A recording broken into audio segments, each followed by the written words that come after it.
오늘은 깨달음의 문을 여는 키워드라는 주제로 한번 말씀을 드려보도록 하겠습니다. 이제 우리말로는 화두인데, 화두는 조금 생소하고 어려운 감이 있죠. 그래서 깨달음의 문을 여는 키워드, 큰 주제로 말씀을 드려보고자 합니다.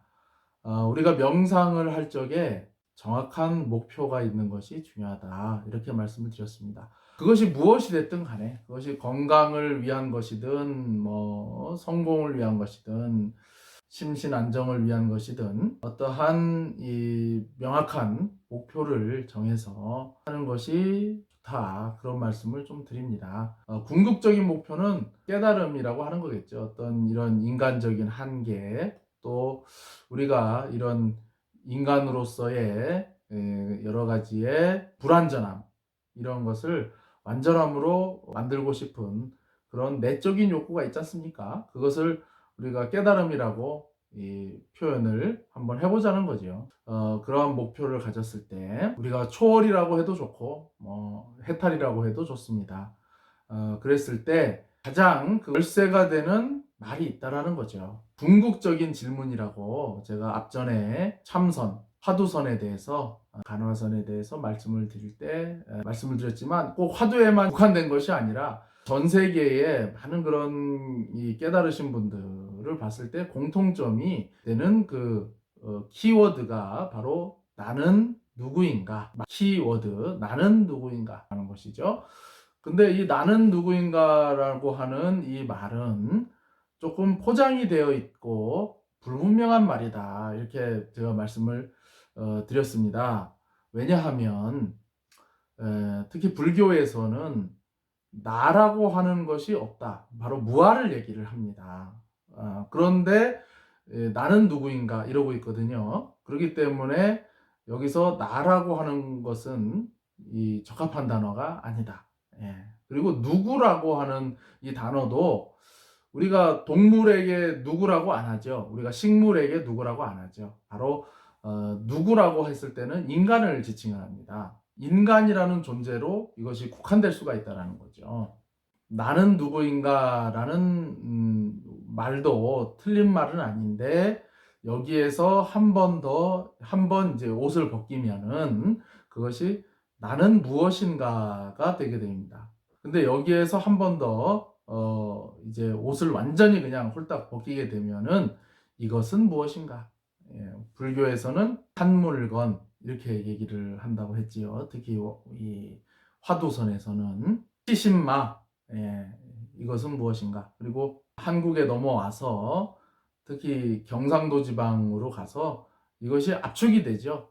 그래서 이 먹고 이렇게 되게 됩니다. 그래서 그걸 가지고 수많은 화두가 있지만은 가장 그 근원이 되는 것이 바로 이것입니다. 이 먹고 이것은 무엇인가? 그러나 이것을 저는 불교의 이 참선, 간화선이라고 하는 틀에 가두고 싶은 생각은 전혀 없습니다. 벗어날 때 오히려 더 본질을 또 찾을 수도 있어요. 실제로 극단적으로 참선을 이제 옛날에 우리 스님들이 했을 때는 아예 불경에 대해서 공부도 하지 마라, 그냥 이렇게 달려들어라. 그러나 나중에 이제 오면서는 그건 아니다. 그래서 서산대사 같은 분은 우리가 교종, 선종 이렇게 역사 시간에 배우셨죠. 그래서 교는 경전이죠. 교는 부처님의 말씀이고, 선은 부처님의 마음이다, 이렇게 말씀을 해주셔서 이것을 이제 결합을 합니다. 참선 쪽으로만 그렇게 극단적으로 가도 안 되고, 또 경전 공부, 지식이죠. 지식으로만 가도 안 되고, 이것을 적절히 합해서 가라, 이러셨는데, 불교라는 이런 틀을 이렇게 벗어나서 봤을 때도 이것은 무엇인가 라는 이 키워드가 굉장히 중요하고, 그리고 여러분이 원하는 것을 이루는데도 굉장히 중요한 키워드가 됩니다. 그래서 이것은 무엇인가 라고 하는 이 말을 꼭 기억을 해 주시고, 이것을 명상에서 어떻게 활용하는지 또 이것이 어떤 의미가 있는지에 대해서 조금 제가 오늘 이번 시간에는 보충 설명을 해드리고자 합니다. 금강경 사구계를 소개를 해드리겠습니다. 불교에 많은 경전이 있는데 그 중에서 공사상을 얘기하는 것이 대표적으로 두 개가 있다 그래요. 그 중에 하나가 우리가 많이 알고 있는 반야심경, 색즉 시공, 공즉 시색 그러죠. 그래서 물질이 곧 공이고 공이 곧 물질이다. 예, 그렇게 이제 얘기를 하는데 금강경 또한 이 공을 얘기를 하는데 공이라는 단어가 한 번도 안 들어가면서 이 공을 이렇게 설명을 한다고 합니다. 이 금강경은 이 수보리라고 하는 제자가 있습니다. 이 수보리라고 하는 제자와 이 부처님이 계속 주고받는 내용입니다. 그래서 어떠한 그 훌륭한 가르침이 나오기 위해서는 이것도 이제 키워드인데 그 스승이 되는 존재에게 인풋을 잘 넣어야 됩니다. 바로 질문이 아주 좋아야 됩니다. 질문이 좋으면 좋은 답이 나옵니다. 그 스승이라고 하는 존재가 이 품고 있는 제자가 아주 훌륭한 질문을 함으로 인해서 그 스승이 그것을 말씀을 하시게 유도를 하는 가장 이상적인 거죠. 금강경에서 부처님의 제자인 수보리와 부처님이 그 대화 형식으로 그것이 이렇게 이루어져 있는데 우리가 한문 세대가 아니다 보니까 이걸 이해하기가 굉장히 어려워요. 그런데 이 금강경을 압축을 해서 이제 핵심을 해놓은 것을 사구계라고 하는데 그 사구계를 소개를 해드리겠습니다. 일체유의법은 여몽 환포영이고 여로 역 여전이며 그러하니 응작 여시관하라. 이제 굉장히 이 내용이 불교를 공부할 때 주의하셔야 될 점이 허무주의로다가 빠지는 것을 경계를 하셔야 됩니다. 불교는 절대 허무주의가 아닙니다. 그리고 특히 대승불교로 가게 되면은 이 허무주의는 들어갈 틈이 없어요. 이 대승불교라고 하는 것을 이해를 하시게 되면은 이 허무주의로 이해하지 말라는 말씀을 먼저 드리고 또 영화 중에 우리가 그 키아누 리브스 배우가 주연을 한 영화가 있는데 이제 4편이 꼭 나온다고 하더라고요. 매트릭스라는 영화가 있죠. 99년인가? 이렇게 나온 걸로 제가 아는데 아무리 우리가 뭐 장자의 호전몽이니 뭐 금강경의 사구계니 이렇게 설명을 해도 차라리 매트릭스 영화를 한번 보여주는 것이 더 이해가 빠를 수가 있어요. 그러니까 데이비드 호킨스 박사의 말씀처럼 우리가 지금 1000년 전에 비해서 깨달을 수 있는 확률이 굉장히 높아진 시대에 지금 살고 있습니다. 그래서 저는 이것이 저 자신에게 하는 말이기도 하고 이 시대를 우리가 놓치지 말자. 정진을 해서 좋은 결과를 얻자. 이런 말씀을 이제 드리고 싶은데요. 이 금강경 사국의 뜻은 이렇습니다. 일체유의법. 일체라는 말은 다 아시죠? 일체, 모든 것이라는 거죠. 유의법, 존재하는. 위라고 하는 것은 이제 만들어졌다. 예. 법이라고 하는 것은 여러 가지 뜻으로 쓰이는데 여기에서는 이 세상을 뜻하죠, 그냥.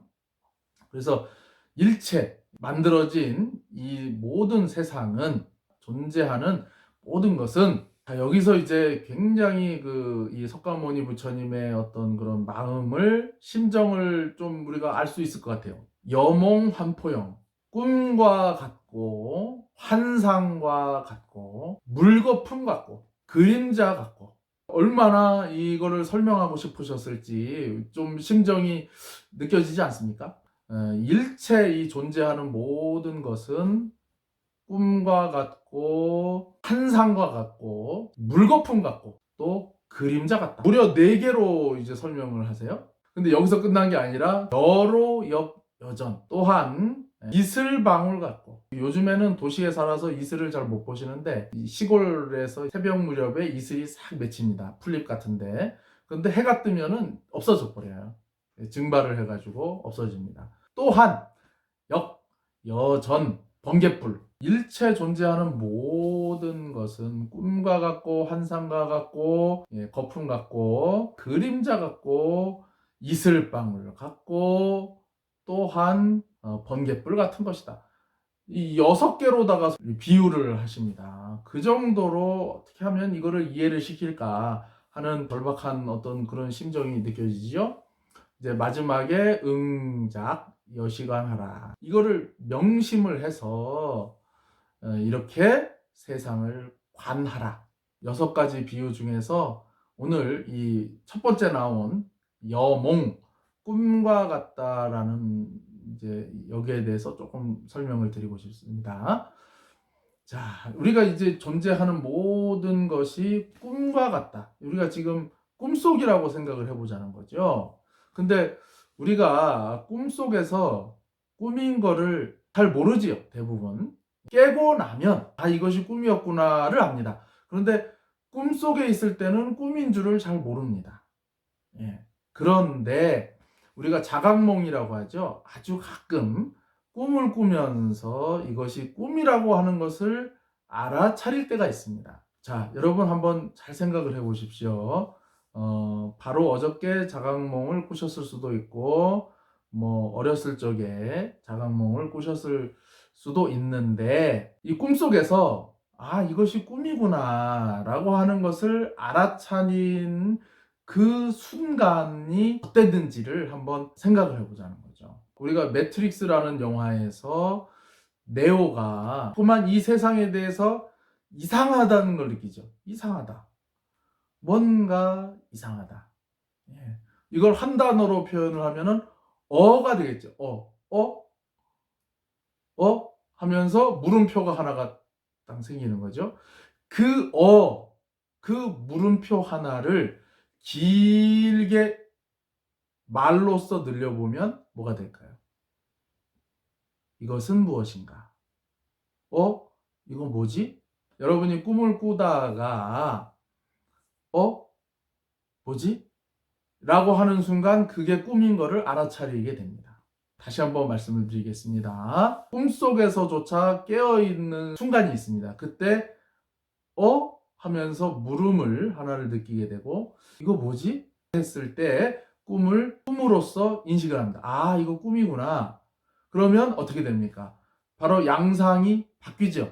그전에는 내가 이 수동적으로 이 세상에 끌려가는 입장이 됩니다. 아, 이게 꿈이구나 라고 하는 거를 알아차리는 순간 내 마음대로 바꿀 수가 있습니다. 예를 들자면은 내가 꿈속에서 쫓기고 있습니다. 정신이 없죠. 그때는 뭐 이게 꿈인지도 모르고. 근데 어느 순간에 나도 모르게 이거 뭐지? 이거 꿈이구나 라고 그것을 딱 알아차리는 순간 슈퍼맨처럼 하늘을 확 날 수도 있고, 바로 그게 매트릭스 영화에 나오잖아요. 그죠? 우리가 상상할 수 있는 그런 이제 초인적인 능력을 막 발휘를 하는 거죠. 앞에 뭐 다리도 만들 수 있고, 또 나를 쫓아오는 어떤 그런 존재들을 확 저 멀리 날려버릴 수도 있고. 근데 그것을 하기 위해서 가장 중요한 것은 이 꿈이라고 하는 것을 자각하는 것이 중요합니다. 석가모니 부처님의 그런 말씀대로 이 세상을 우리가 꿈으로 인식한다면 응작 여시관, 이와 같이 봐라. 이 세상을 꿈처럼 봐라. 이 세상을 환상처럼 봐라. 이 세상을 그림자처럼 봐라. 우리가 이 세상을 꿈으로 본다 그러면 나도 지금 꿈을 꾸고 있는 거지 않습니까? 그러면 이 꿈에서 실체의 세상으로 가기 위해서 필요한 것은 뭐냐? 를 느껴야 되고, 물음표를 느껴야 되고, 열쇠가 되는 말, 키워드. 예, 그것이 바로 이것은 무엇인가. 이해가 되셨으리라고 제가 생각이 되거든요. 자, 그러면은 요거를 활용하는 거에 대해서 간단하게 한번 말씀을 드리겠습니다. 자, 우리가 알아차린다고 이렇게 얘기를 합니다. 깨달음이라는 말도 깬다. 우리가 알을 깬다. 어떤 한계를 깬다. 틀을 깬다. 깬다라는 말과 안다라는 말이 합쳐진 것이 이렇게 얘기를 하는데, 깨어나는 데 어디서 깨어나냐? 꿈에서 깨어나는 거지 않습니까? 우리가 깨닫는데 무엇을 깨고 무엇을 아냐?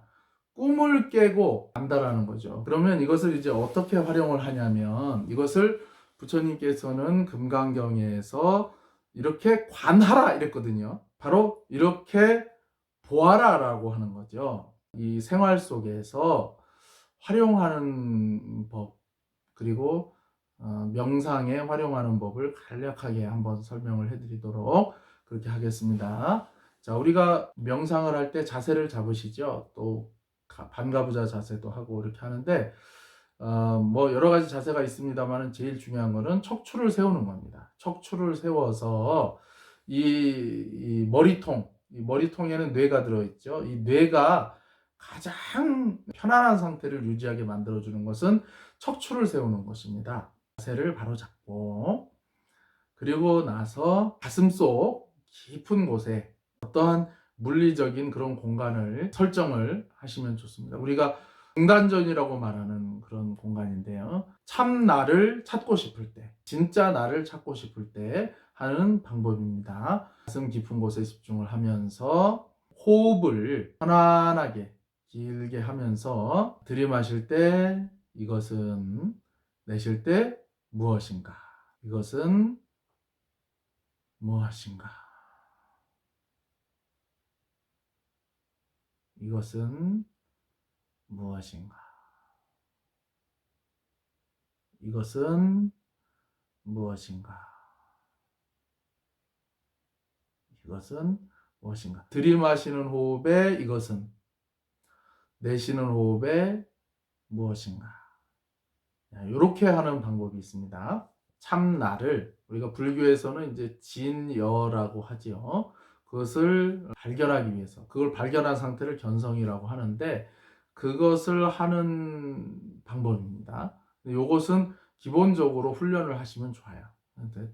이런 훈련이 되면은 일상 속에서도 할 수가 있습니다. 예를 들자면은 우리가 회사에서 상사한테 혼나고 있을 때 뉴스 같은 걸 보게 되면은 뭐 직장 내에 뭐 집단 괴롭힘, 뭐 따돌림, 뭐 이런 얘기도 있잖아요. 그런 걸로 통해서 어떤 분은 극단적인 선택까지 막 한단 말이죠. 그건 뭐냐면 자기 페이스를 완전히 잃어버리게 되는 거죠. 그래서 꿈으로 치면 완전히 이 현상에 지배를 받아버리는 겁니다. 근데 꿈이 꿈인 걸 알면, 알아차리면 이 꿈을 내가 원하는 대로 조정할 수가 있다. 그래서 내가 뭐 직장 생활이 아주 힘들다든지 또는 학교 생활이 너무 힘들다든지 인간관계가 너무 힘들다든지 가정적으로 너무 힘들다든지 그러면 내가 이 꿈의 지배를 받고 있는 겁니다.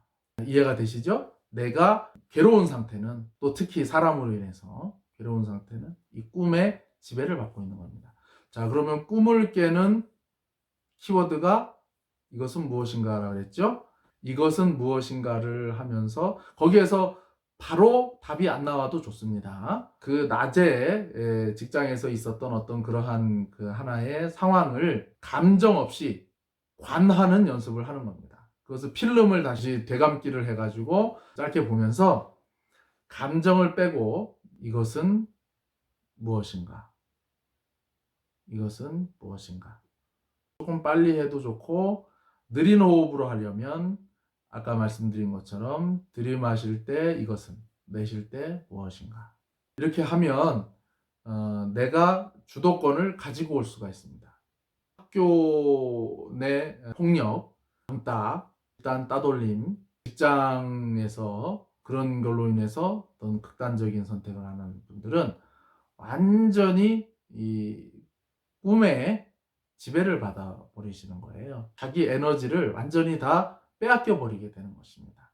그 상황을 역전시키고 싶다면 그 꿈을 깨는 키워드를 항상 품고 이것을 활용을 하시라. 네, 이런 말씀을 드리고요. 극단적인 좀 말씀을 드렸는데 가족 간에, 부부지간에 또는 연인들 지간에도 이것은 무엇인가 라고 하는 것을 자주 해보시는 것이 좋습니다. 그럴 때 이 관계가 진실된 관계인지 아니면 내가 잘못된 걸 알고서도 계속 끌려가는 것인지에 대해서 답을 찾을 수가 있습니다. 이것은 무엇인가 라고 하는 키워드를 계속 집어넣게 되면 어느 순간에 깨달음이 올 겁니다.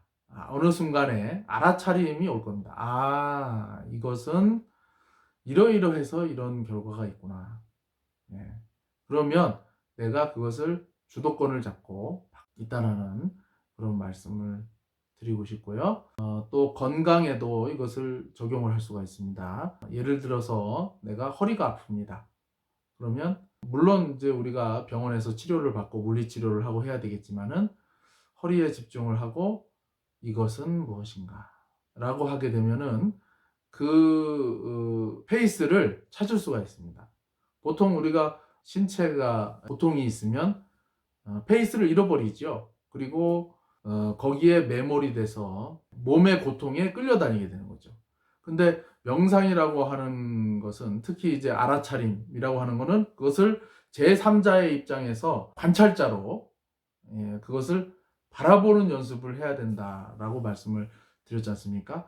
그러기 위해서 분리시키는 작업이 당사자에서 관찰자로 이 위치를 이동시키는 그 키워드가 이것은 무엇인가 이고 실제로 그것만 하셔도 호전이 되는 것을 느낄 수가 있습니다. 일상생활 속에서 우리가 운전을 하면서도 이것은 무엇인가를 할 수가 있습니다. 예를 들자면은 오늘따라 이상하게 운전을 이상하게 하는 분들이 신경을 긁을 때가 있단 말이죠. 깜빡이도 없이 끼어들기를 한다든지 갑자기 과속을 해서 추월을 한다든지 또는 뭐 급정거를 한다든지 이런 매너 없이 운전을 하는 분들이 뭐 늘 있죠. 있는데 오늘따라 유난히 그런 일이 있다. 그러면 내가 거기에서 막 욕을 하고 안 좋은 감정을 드러내게 되면 이상하게 그런 현상이 더 나타납니다. 그럴 때는 빨리 관찰자의 위치로 이동을 해줘야 되는데 이 관찰자의 위치로 이동을 하게 해주는 것이 바로 이것은 무엇인가 라고 하는 이 키워드라고 하는 거죠. 그래서 운전을 하면서 이것은 무엇인가 딱 그것을 알아차리게 되면 부정적인 우리가 악순환을 딱 끊어버릴 수가 있습니다. 이것은 인생에도 적용을 할 수가 있고요. 우리가 궁극적으로 말하는 그런 깨달음에서부터 어떤 건강적인 거, 우리가 인생의 그런 수많은 순간에서도 이것을 적용을 시키면 굉장히 많은 도움을 받으실 수가 있다. 이렇게 말씀을 오늘 드리고, 자, 그러면 오늘은 여기까지 하도록 하겠습니다. 여러분, 감사합니다.